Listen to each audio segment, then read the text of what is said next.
오늘은 커머셜 이펙트와 프로페셔널 이미지 리터칭에 대해서 알아보도록 하겠습니다. 들어가기 앞서서 간단한 타이포그라피에 대해서 알아보도록 하겠습니다. 타이포그라피란 무엇일까요? 이 세상 어디에나 존재하는 글자와 관련된 모든 것들이 타이포그라피라고 보면 되겠습니다. 타이포그라피는 시각 언어의 구조와 배열과 관계가 된다. 타이포그라피의 가장 큰 목적은 메시지 전달이다. 라는 게 저희 생각이고요.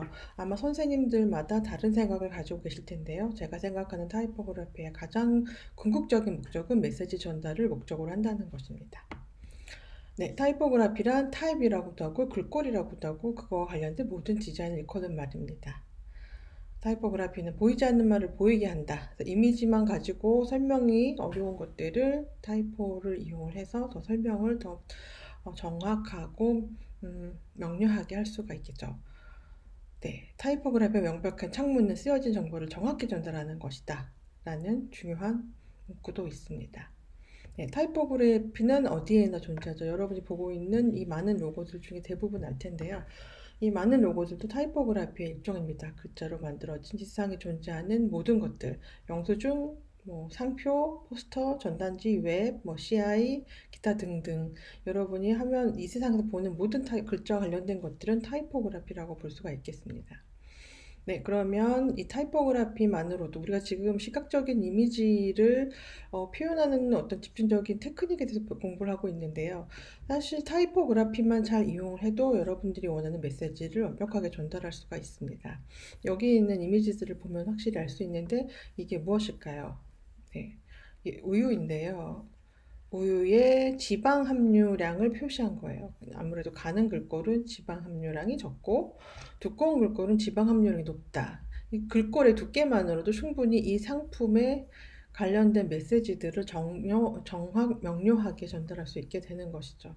그리고 이거는 조금 시간이 지난 디자인이긴 하지만 현대카드 시리즈입니다. 우리가 현대카드 M카드 이런 현대카드 디자인이 나오기 전에는 어땠었냐면 우리나라 카드 디자인이 매우 촌스러웠었어요. 그런데 이 카드 디자인 이거는 이태리의 포스트 모더니즘 디자이너를 초빙해서 현대에서 자기네 특성에 맞는 N카드, V카드, R카드, M카드 이런 식으로 어떤 속성에 맞게끔 주부들을 위한 카드 혹은 직장인을 비즈니스맨을 위한 카드 기타 등등 어떤 특성에 맞는 이니셜을 이용을 해서 이렇게 카드 디자인을 했고 이 카드의 이 이니셜만 보고도 어떤 카드인지 그 특성을 명료하게 알 수가 있게 되는 것이죠.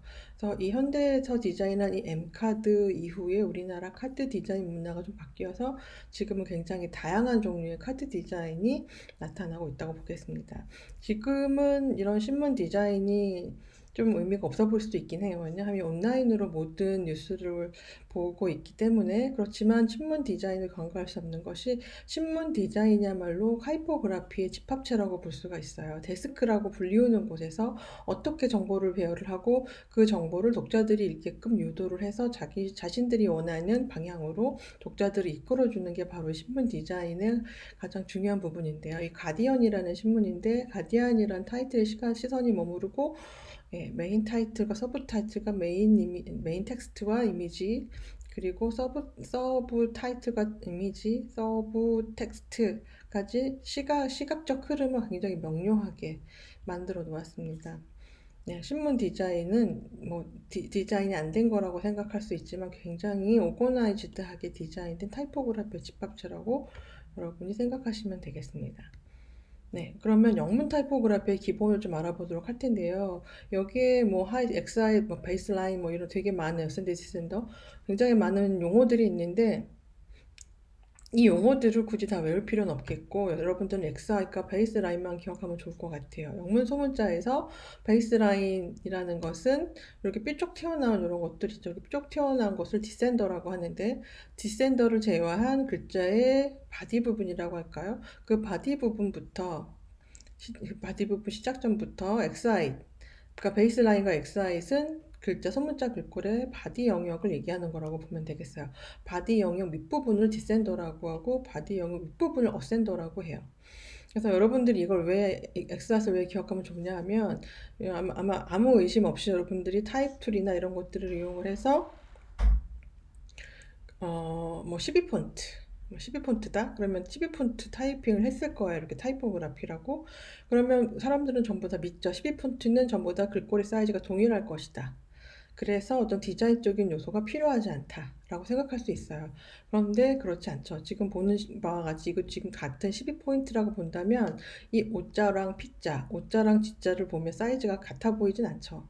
네, 아무래도 베이스라인 이하로 내려온 이 디센더를 가지고 있는 글꼴들은 아무래도 바디만 가지고 있는 글꼴에 비해서 크기가 커 보입니다. 같은 12포인트라고 해도 소문자상에서 글자 크기가 다 들쭉날쭉 되게 당장이 달라요. 그것들을 이제 여러분이 디자인할 때 조금 생각을 해야 되는데 12폰트, 14폰트, 14픽셀 이렇게 폰트 사이즈를 너무 맹신하지 말고 여러분이 타이핑을 해서 타이포를 썼을 때 글자의 사이즈나 혹은 글자와 자간과의 간격이랄까 뭐 좀 A하고 P 사이의 이 간격과 P하고 H 사이의 이 간격 그 다음에 A와 R 사이의 이 간격이 서로 다 다르죠. 네, 이 간격들을 다 다르게 일정하지 않기 때문에 시각적으로 좀 안전하게 보이게 하기 위해서 이런 부분들이요. G와 R과 A 사이 이 영역이 어떤가요? 굉장히 간격이 틀려요. 이런 경우에는 시각적으로 이쪽이 굉장히 답답하게 보인단 말이죠.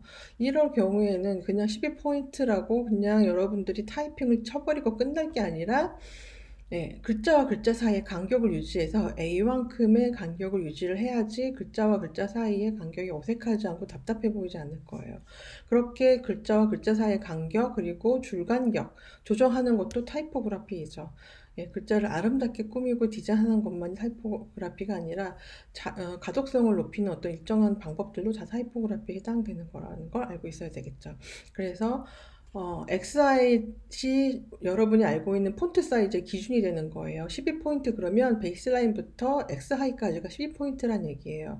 그래서 어센더와 디센더를 포함하는 소문자 글자에서는 그 어센더 디센더를 포함하지 않는 글꼴과의 사이즈 크기나 어떤 자간의 크기가 전부 달라 보일 수 있기 때문에 여러분이 이것을 메인 타이틀로 쓸 경우에는 줄과 자간, 그 다음에 글자의 크기 등도 시각적으로 안정적으로 보일 수 있게끔 전부 다 수정해야 된다는 걸 알고 있어야 되겠습니다.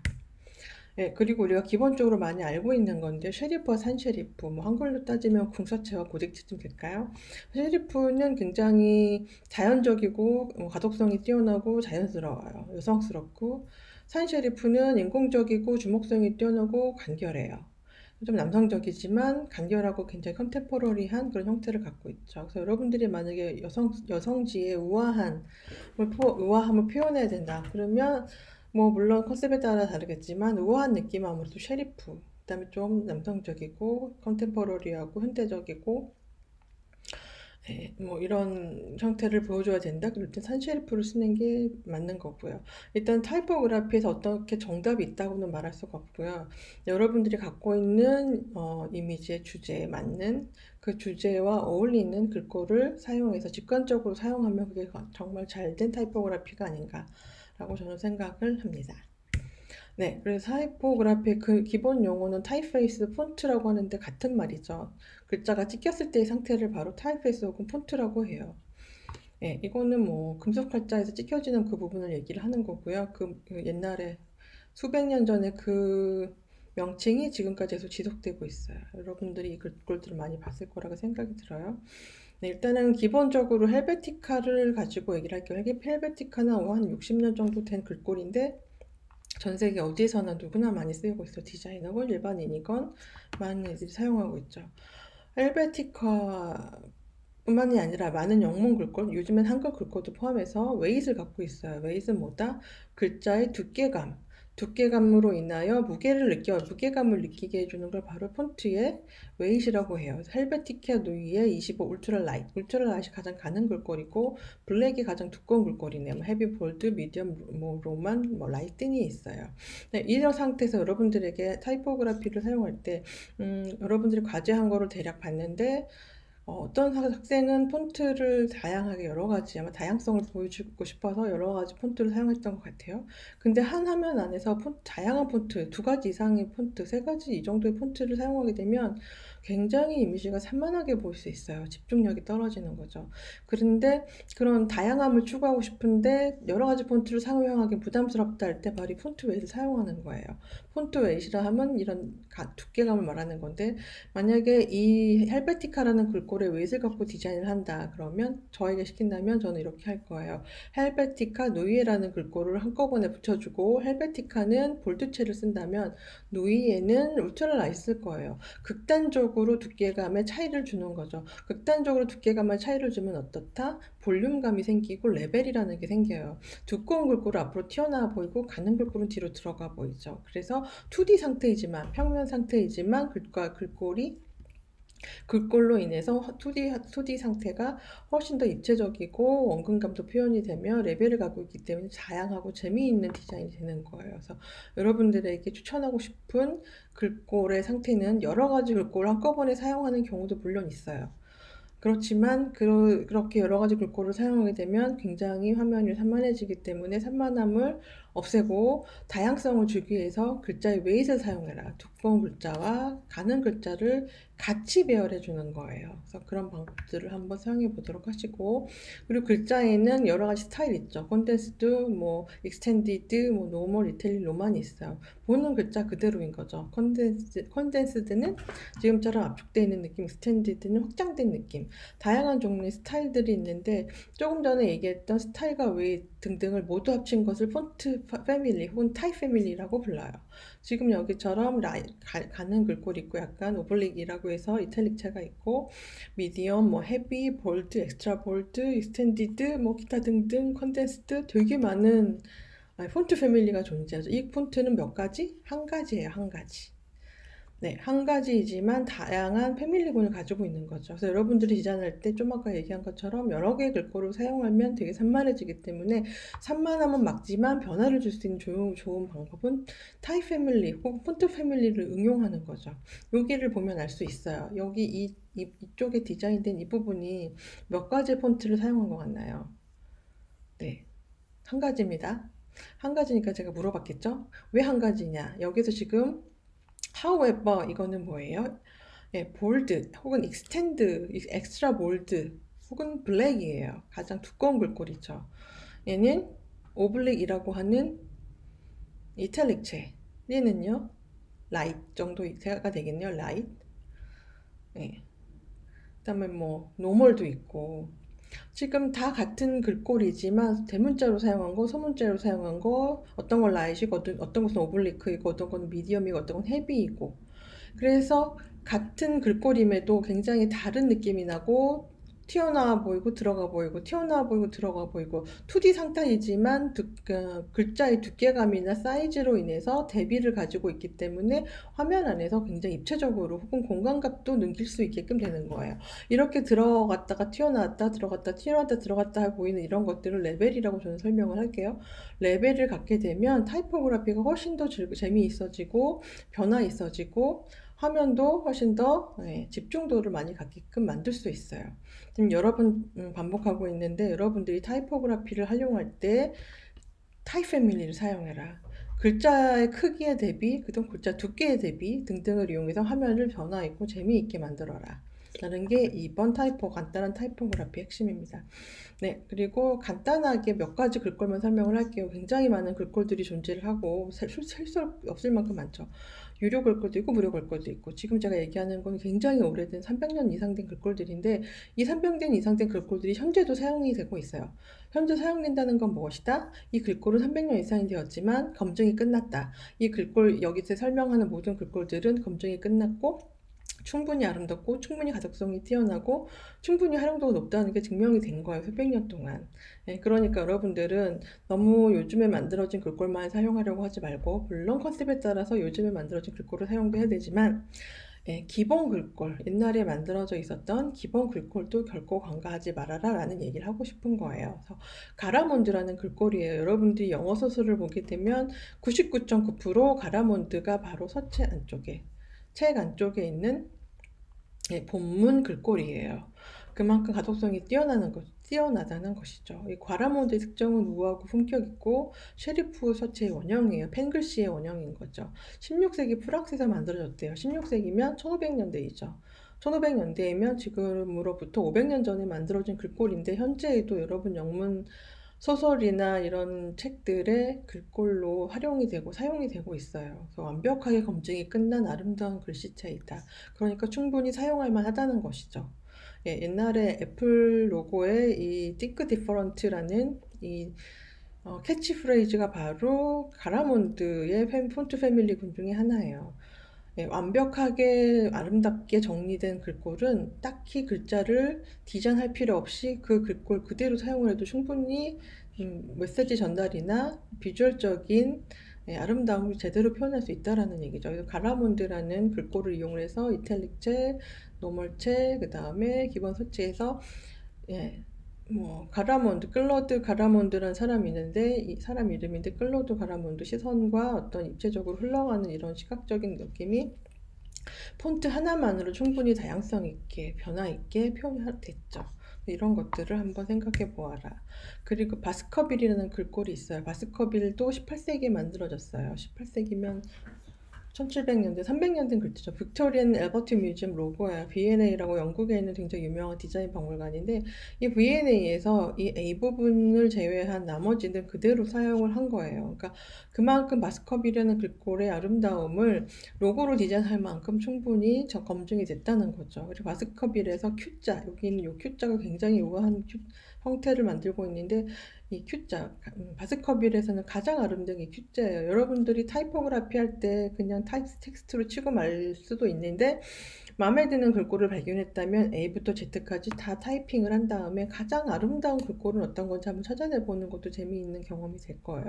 이 Q자는 굉장히 여성스럽고 아름답기 때문에 뭔가 우아한 그리고 Q와 연관된 어떤 Q라는 이니셜과 연관된 어떤 타이포그라피에 충분히 활용할 수 있겠죠. 네. 보도니는 여러분들 흔히 알고 있을 거예요. 여러분들이 미용실이나 이런 데 가면 흔히 보는 이런 잡지들, 패션지들의 99.9%는 전부 보도니라는 이 글꼴이 메인 타이틀로 쓰여요. 이 보도니는 낭만주의 서체라고 해요. 두께 대비가 어마어마하게 크죠.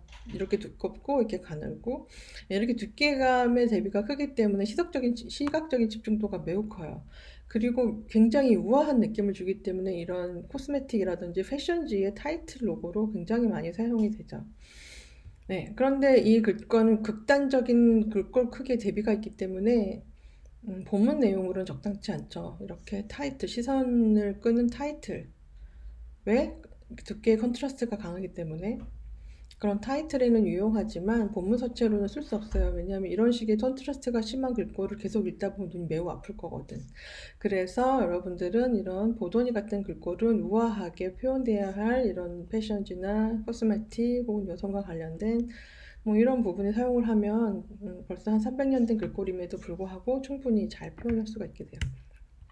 네, 클라렌도는 일단은 패스할게요. 별로 중요한 것 같지 않아서. 프랭클린 고딕이라고 여러분들이 흔히 보는 내셔널 지오그래픽의 로고 타입이 바로 이 프랭클린 고딕이고 스타벅스 커피도 그래요. 그리고 컬러스라는 되게 굉장히 아방가르디한 잡지의 로고도 바로 이 프랭클린 고딕이고요. 프랭클린 고딕도 19세기에 등장했어요. 네, 100년이 넘었다는 얘기죠. 거의 200년 된 글꼴인데 지금도 많이 사용하고 있어요. 이것도 오른쪽에 있는 포스터를 보면 여기에서도 프랭클린 고등만 사용을 했는데 굉장히 아름다운 디자인이 되었죠. 정말 훌륭해요, 이 부분. 두께감으로 표현이 됐고, 두께감과 컨테스트. 그다음에 사이즈로 입체감이 표현됐죠. 크고, 두껍고, 조그맣고, 두껍고, 조그맣고, 그래서 어때요? 울퉁불퉁, 나왔다 들어갔다 하는 입체감. 공간감 같은 것들이 표현이 돼요. 여기서도 마찬가지. 한 가지 글꼴이라고 했어요. 한 가지 글꼴인데 어떻다? 폰트 패밀리를 이용해서 변화를 줬다. 계속 똑같은 말을 하고 있어요. 네, 그리고 이 세상에서 정말 많이 사용되고 있는 누구나 사용하고 있는 디자이너건 일반인이건 가장 많이 사용하고 있는 헬베티카. 헬베티카도 한 5, 60년 된, 이제는 2020년이고 5, 60년이 아니라 70년 된 글자네요. 네, 여기 보는 로고들 중에 모르는 거 있나요? 다 알죠. 이렇게 유명한 기업들이 헬베티카 글꼴을 이용해서 로고를 썼어요. 이 로고들은 전부 다 글자 변형이 있지 않아요. 전부 다 오리지널 글꼴 그대로 사용했어요. 헬베티카 누이의 헬베티카 시리즈는 굉장히 많은 시리즈가 존재하는데 이건 헬베티카 라운드, 스카이프도 헬베티카 라운드. 네, 이만큼 많은 기업들이 이 로고 타입에 헬베티카 쓴다는 건 헬베티카가 그만큼 집중도나 가독성이나 뭐 모든 면에서 뛰어나기 때문이에요. 너무 많이 사용하기 때문에 이제 좀 지겹다 할 정도이죠. 그래서 어떤 디자이너들은 헬베티카를 끔찍이 싫어하는 사람들도 있어요. 어떤 디자이너들은 헬베티카를 너무나 추종하죠. 저는 약간 추종하는 사람의 포함되는 사람 중에 하나라고 보겠네요. 저도 헬베티카 굉장히 좋아하고 많이 사용을 하는데 헬베티카도 아까 이야기한 것처럼 굉장히 패밀리곤이 다양하기 때문에 그 패밀리곤을 이용해서 이런 식의 타이포그라피 포스터도 가능한 거죠. 좀 오래된 거지만 네, 충분히 디자인적으로 아름답게 절제하고 잘라내고 두께감과 폰트 패밀리곤들을 이용해서 다양하게 이 2D 아니 2D이지만 2D 안에서 공간감, 그다음에 입체감 뭐 이런 것들을 충분히 다 표현할 수가 있죠. 예, 똑같이 계속 이야기합니다. 기본 글꼴을 한번 사용해 보기를 추천하고, 물론 컨셉에 맞게끔 기본 글꼴 이외에 뭐 새로 만들어진 혹은 무료 글꼴, 유료 글꼴들을 충분히 사용할 수 있어요. 그렇지만 기본 글꼴 안에서 폰트의 웨이트나 폰트의 스타일, 곧 폰트의 패밀리, 타입 패밀리들을 이용해서 다양한 느낌으로 디자인하는 것을 여러분에게 추천해요. 지금 영문 글꼴만 이야기했지만 한글 글꼴도 마찬가지죠. 한글 글꼴도 똑같은 느낌으로 여러분들이 사용할 수 있어요. 물론 뭐 유료 글꼴을 사용하면 좋아요. 유료 글꼴. 근데 유료 글꼴의 문제는 비용이 든다는 것이죠. 그래서 우리 같이 학생들이 유료 글꼴을 사용하기 사실은 그렇게 쉬운 일은 아니기 때문에 유료 글꼴도 잘 사용할 수 있으면 사용을 해보지만 무료 글꼴도 충분히 좋은 디자인 할 수가 있어요. 제가 여기 어도비 본곳 이게 이 파일은 뭐냐면 제가 책을 여러 번 썼죠. 근데 가장 최근에 나온 책 중에 뭐 포토샵 일러스트레이터 디자인 아트워크라는 책이 있어요. 그 책에 들어간 원고예요. 원고를 여러분들에게 공유합니다. 보시고 어딘가 업로드는 하지 말고 여러분만 보는 걸로 하세요. 어쨌거나 여기 어도비 본고딕 구글이랑 어도비에서 같이 만들었어요. 한글 글꼴인데 구글이랑 어도비에서 같이 만들어 주었네요. 네, 왜냐하면 우리나라 글꼴은 그렇게 다양하게 폰트 패밀리군을 갖고 있지 않았었어요. 얘네들은 필요했던 거죠. 지금 보면은 본코딕 틴이 있고 라이트 있고 뭐 딥라이트 있고 레귤러가 있고 미디엄 뭐 볼드 블랙 있죠.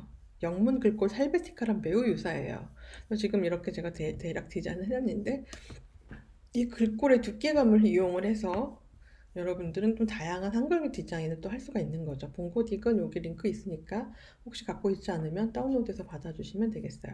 그리고 여러분들이 많이 쓰고 있는 나눔 글꼴 시리즈, 네이버의 나눔 글꼴도 무료 글꼴이지만 충분히 아름답다. 이렇게 제가 여러 가지 나눔 글꼴들을 사용을 해서 디자인 해놨는데 네, 굉장히 다양한 느낌으로 디자인 가능하니까 나눔 고딕도 좀 많이 사용해 보기를 추천하고요. 그리고 우다한 형제들의 배달의 민족 글꼴들이 있는데 뭐 이런 것도 좀 다양하게 재미있게 쓸 수 있는 거고요. 뭐 야놀 자체, 그다음에 아모레퍼시픽 아리따 글꼴 이거 외에도 무료 글꼴이 어마어마하게 많아요.